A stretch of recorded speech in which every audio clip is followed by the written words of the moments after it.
Episode 13, come on, give me a kiss here. Late night visitor. Ningxi quickly ran to the bathroom behind her, opened a cubicle, and entered, taking out her tools from the huge black shoulder bag to start applying makeup. When she emerged from the bathroom once again, she had transformed into an elderly granny with white hair. Her phone beeped, and she checked it. It was indeed a message from Jiong. Demon King, Ning Xiaoxi. You have 5 minutes to appear in front of me, or I will immediately announce our relationship. What the heck? Ningxi quickly checked her makeup one more time and hurried towards the most crowded area in the crowd. Ningxi had a helpless and anxious expression as she coughed and said, excuse me. Could you kind ladies make way for me, the old granny, to see I? Oh, everyone, don't push. There's an old granny here. Granny, why do you want to see our Mai? Are you a fan of Mai too? Wow, Mai, you're amazing. Even grandma fans. Everyone, make way for Granny. Granny, how old are you? Ningxi hunched her back, patted her back, and repeatedly thanked them. Ladies, thank you all. I'm 80 years old, and I really like this young man because he looks so much like my grandson who works far away. I hardly get to see him all year round. Hey, Mai, there's an elderly lady here who's your fan. You should meet her. Yeah, meet her. She's really pitiful. With the enthusiastic help of the fans, Ningxi quickly made her way into the crowd. In the heart of the crowd, Jiong combed back his unruly golden hair with his fingers and took off his sunglasses. He wore a puzzled expression. Granny fan? Yes. This elderly lady is 80 years old. She came to the airport especially to see you on such a hot day. She says she really likes you because you look a lot like her grandson who works abroad. As the fans' words fell, Jiong led out a path through the crowd, and he saw an elderly granny wearing shabby, rough clothes, leaning on a cane, with wrinkled skin. Jiong expression twisted for a moment, and he managed to swallow the word grass, but he glared at the granny with an expression that seemed as though he wanted to strangle her. Of course, all of this happened in just a split second, and the fans didn't notice anything unusual. Ah, grandson. Good grandson. Ningxi dropped to the ground and hugged Jiong legs, her hands roughly ruffling his blonde hair, pretending to cry so sorrowfully that her heart was breaking. The young girls in the crowd watched this heartwarming scene, and they all burst into tears. The sound of camera shutters clicking away filled the air as the media recorded the scene. Ning Xiaoxi. You wait for me tonight. Jiong whispered through gritted teeth in her ear. My grandson. Grandson, why are you so thin again? Grandma feels so sorry for you. Ningxi was deeply engrossed in her performance, and Jiong meticulously styled hair had been turned into a chicken's nest. Seeing that Jiong was about to lose control right then and there, his agent, Lei Ming, quickly stepped in to mediate. Ahem, everyone, please make way. This elderly lady is overwhelmed with sadness and a bit weak. We will be responsible for taking her back home.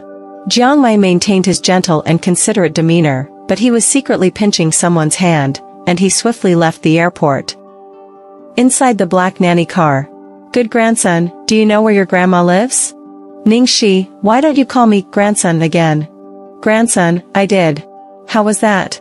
I'm gonna fight you. Come on. I was hoping you'd come. Ah. You damn woman, you really hit hard. The back of the car shook with a clattering noise.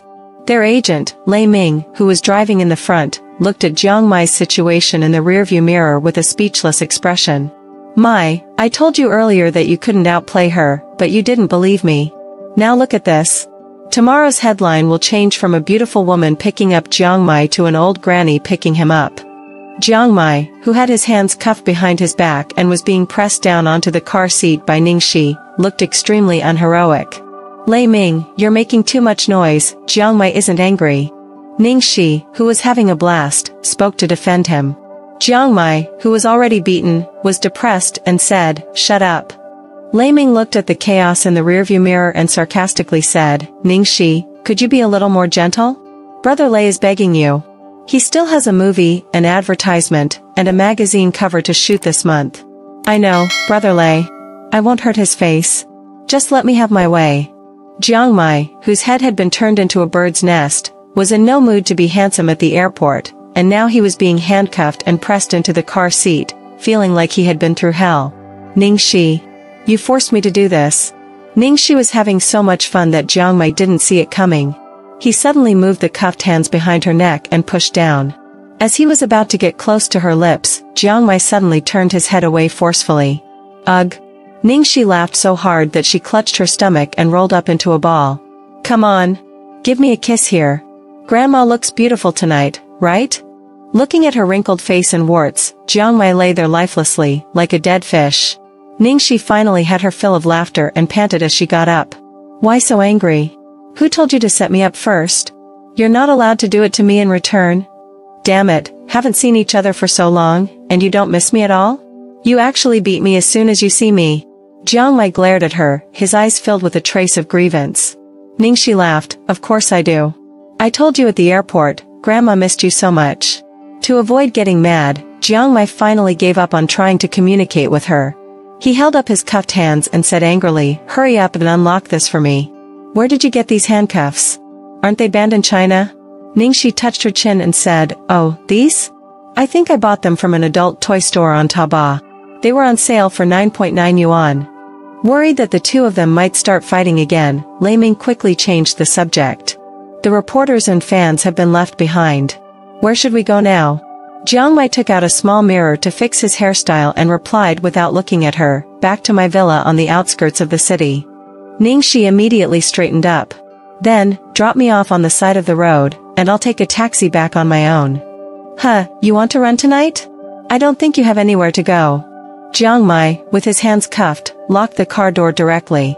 Ningxi was left speechless, knowing this would happen. As they drove, Ningxi felt something was amiss. Why did this direction seem so familiar? Jiang Taheo, do you have any business in B City? Is your villa in the Platinum Emperor Palace? Ningxi asked cautiously. Jiang Mai snorted. Yeah, what about it? Now you want to come and beg for my favor when it's too late. I'll tell you now, you won't make it in time, unless you call me Grandpa. Ningxi seemed a bit distracted at this moment. How coincidental that Jiang Mai's villa was also in the Platinum Emperor Palace. For some reason, her brain suddenly started sounding alarm bells, giving her an uneasy feeling. After the car entered the gate, Ningxi casually asked, Jiang Mai, which number do you live in? Number 6. Ningxi was slightly surprised at his response. She didn't expect him to be in number 6. In the Platinum Emperor Palace, the villas were divided into 3 categories. The best one was Castle number 8, where Lu the Demon resided, followed by Castle number 7, which was the same size as Castle number 6. Castle number 6 had an unknown owner until now, and it turned out to be Jiang Mai. When Lei Ming started to turn right, Ningxi instinctively spoke up, Hey, Minggu, don't go this way, this road is blocked. How do you know this road is blocked? Jiang Mai immediately asked. Ningxi felt a sudden jolt in her heart and calmly replied, giving him a reproachful look, Didn't you see the warning signs on the side of the road? In reality, that section of the road had been damaged by a wealthy young man driving under the influence, and she had seen it firsthand when she passed by yesterday. Jiang Mai glanced at the road under repair ahead sign on the side of the road and said, Oh. Ningxi secretly breathed a sigh of relief. Although she had a legitimate reason to stay at Lu Tingxiao's place, it was too complicated and difficult to explain. It was better to avoid unnecessary complications. When they arrived at the villa, Ningxi had a look of resentment on her face. She really wanted to sneak home and hug her little darling. Lei Ming got out of the car and asked Jiang Mai, This place has been maintained, so it's ready for use. After you return to the country, you can decide whether to stay here or in the company's arranged apartment. If you stay here, transportation might be a bit inconvenient. Ningxi thought to herself, Please don't stay here. What if something happens? It depends on the situation. We'll see later. Jiang Mai impatiently waved his hand and gave Lei Ming a meaningful look. Lei Ming sighed and watched the two of them, reminding them with concern, Don't mess around too late, Mai. Don't forget that you have to. I know. Jiang Mai ignored him like an outlaw and rushed into the house with Ningxi in tow. Lei Ming sighed, I don't have high hopes that these two will wake up early tomorrow. Once they were inside, Jiang Mai had an eager look on his face and cracked his knuckles. Don't listen to Brother Ming's nonsense, Ningxi. Tonight, you have to accompany me in a great battle of 300 rounds. Watch how I defeat you. Ningxi cast a disdainful look at him. Hee, come on, you loser. You dare to make arrogant claims? I'll make you call me Grandma in defeat. Dream on. You can be sure that you'll be calling me Grandpa. Jiong Mai buried his head in his large suitcase and started rummaging through it. I brought back the latest equipment from abroad, and I'm giving you a discount. After he finished speaking, he looked at her with a face that was nothing short of miserable. You'd better go wash this outfit off of you quickly. It's hurting my eyes. Are you trying to reduce my combat effectiveness with this trick? Shameless. If I lose, I won't admit it. Reduce your effectiveness? I've practically reduced myself, and you think I'm enjoying this? Ningxi pulled off the heavy wig and loosened her collar. Her current appearance was more of a self-inflicted wound than an attempt to sabotage her opponent. Jiong Mai turned on the large TV in the living room and began connecting the wires. I have clothes in my room. Pick one that fits you. Hurry up. My fighting spirit is starving. Ningxi stared at him, speechless. He was supposed to return to the country and find some hot chick for some action. Instead, he was dragging her into playing games all night. He was acting like a lunatic. Jiong Mai skillfully set up the gaming equipment and pulled out several bags of jelly potato chips and dried fish from somewhere. He also grabbed a bottle of good wine from the wine cellar. With everything ready, he sat cross-legged on the floor, about to test the game's performance when the doorbell suddenly rang. Jiong Mai's expression darkened immediately. Instead of answering the door, he impatiently called Lei Ming, "Don't press it anymore. Can't I guarantee that I'll be there on time tomorrow? Every day, you treat me like an animal, not even letting me play a game. If you don't believe me, I might as well quit." Huh? Press what? Lei Ming, on the other end of the phone, was thoroughly confused by Jiong Mai's rant. Jiong Mai choked for a moment and then said, "Aren't you ringing the doorbell at my house? I've driven quite far away from your place, and I'm currently in my car." Lei Ming sounded bewildered. Then who could it be? Not many people know where I live. Jiong Mai muttered suspiciously. Could the address have leaked? Be careful, and don't open the door randomly. What if it's the media? Ningxi is still at your place. Lei Ming immediately warned. Jiong Mai waved him off and said indifferently, all right. Even if I see her, what can she do? Lei Ming, exasperated, said, Mai, it's not me, but you should at least consider whether she wants your help. Ningxi has made it clear that she's not interested in you. Jiong Mai's temper flared up. What help? Who are you calling a thief ship? The doorbell outside continued to ring at regular intervals, every 5 seconds. I won't talk to you. I'll go open the door. Who could it be at this late hour? Jiong Mai hung up the phone and walked to the living room with impatience. Before opening the door, Jiong Mai deliberately checked the electronic monitor to see who was outside. However, when he saw the person, his expression turned as if he had seen a ghost. Damn it. Lu Tingxiao. Why is he here? At the front door, a man was wearing a casual gray home outfit and a pair of slippers. He held something in his hand. Although he was dressed extremely casually, Jiong Mai felt a chilling wind blowing from the glacier and shivered involuntarily. Jiong Mai was as flustered as a rabbit encountering a wolf. He waited until the doorbell rang twice more before taking a deep breath and finally opening the door. As he opened the door, his previously casual attitude immediately became respectful. You're here? Just to see you, the man replied emotionlessly. Oh, please come in. Please come in. Jiong Mai quickly welcomed him inside. Lu Tingxiao glanced casually at the game controllers, snacks, and wine, then sat down on the sofa. Noticing where Lu Tingxiao's gaze landed, Jiong Mai cleared his throat and explained, this job is exhausting. It's rare to relax. Lu Tingxiao didn't seem to care about this matter and asked casually, when did you arrive? Not long ago, Jiong Mai searched for a bag of tea leaves but couldn't find any hot water, so he handed a bottle of mineral water to Lu Tingxiao. The hot water isn't ready at home yet. Can you make do with this?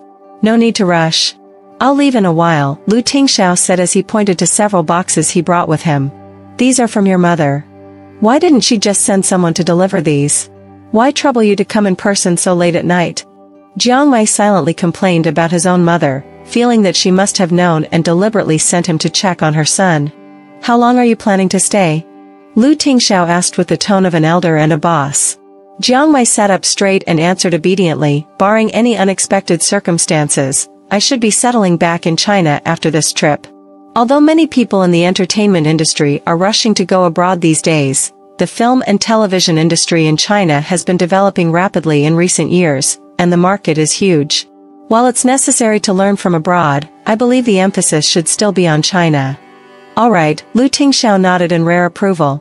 Jiong Mai sighed with relief and then asked with concern, is little treasure doing well lately? Quite well, Lu Tingxiao replied.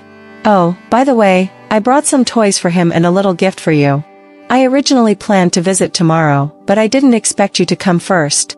Jiong Mai quickly retrieved the prepared gifts from his bag. Thank you, Lu Tingxiao said. Then, an awkward silence fell. At that moment, the sound of running water from the bathroom suddenly became clear. Jiong Mai scratched his head, feeling embarrassed. Naturally, Lu Tingxiao understood the situation. After a few brief instructions, he stood up. I'll go. You should visit your mother when you have time. Alright, I'll see you off. Jiong Mai was about to send him off when a voice filled with rage suddenly erupted from behind. Jiong Mai, what kind of lousy clothes are these? There's such a huge hole at the back. How am I supposed to wear this? Lu Tingxiao, who had already stood up to leave, paused and turned around slowly, his icy gaze shooting in the direction of the voice. There, a barefooted girl with wet hair and naturally rosy cheeks stood at the bathroom door. She was wearing an oversized men's t-shirt, and there was a large tear near her right hip, revealing fair and flawless skin. Jiong Mai hadn't noticed Lu Tingxiao's expression, but he just wished that this troublesome girl could wait a little longer before coming out. I accidentally tore this while riding a bike.